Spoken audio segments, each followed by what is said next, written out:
ஒன்னு டிவிக்கு இன்னொன்னு டிஎம்கே ஃபிளாஷ்பேக்.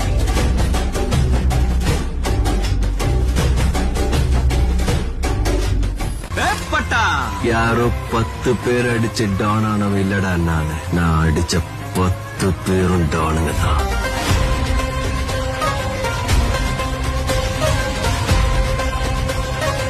உன்னை இக்னோர் பண்ணிட்டு போயிட்டே இருக்காரு அவரு முதலமைச்சர். புரிஞ்சுக்கிட்டியா? நீங்க கதறது நீ தான் கதறிட்டு இருக்க, அவர் ஒண்ணும் கதறல.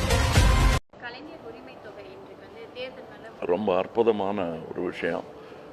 இப்போ நிகழ்ச்சியெல்லாம் தாண்டி இப்போ ஒரு திணவு வந்திருக்கு.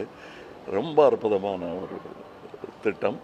இதில் என்ன எனக்கு தெரியுதுன்னா, தலைமைங்கிறது தேர்தல் வாக்குறுதியாக நான் இதை பார்க்கவில்லை.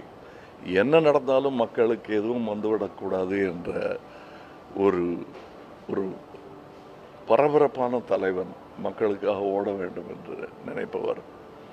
அதாவது குடும்பத்துக்கு சேர்த்து வைப்பாங்க தெரியுமா, ஒரு உண்டியல்ல அவசரம் வரும்போது உடச்சிக்கலான்னு, அந்த மாதிரி சேர்த்து வச்ச ஒரு அற்புதமான உண்டியல்.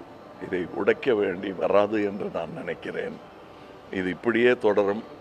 இதில் எனக்கு என்ன ஒரு சந்தோஷம்னா, மாற தட்டிக்கலாம் பரவாயில்ல, இந்த ஐடியா எனக்கும் வந்தது. அதை நான் அவரிடம் சொல்லி பேசி கொண்டிருக்காமல் அதை செயல்படுத்தியதனால் இன்றைய தலைவர் மு.க. ஸ்டாலின் அவர்கள் தமிழ்நாட்டுக்கு பாடம் புகட்டணும். எந்த நிதியும் தமிழ்நாட்டுக்கு கொடுக்க விடாம பண்றது என் பொறுப்பு. இது எல்லாத்துக்கும் கூட இருக்க வேண்டியது என் கடமைங்க. நீங்க எப்படி பந்து வீசினாலும் தமிழ்நாட்டை பொறுத்த வரைக்கும் அதை அடிக்கிறது சிக்ஸன் தான்.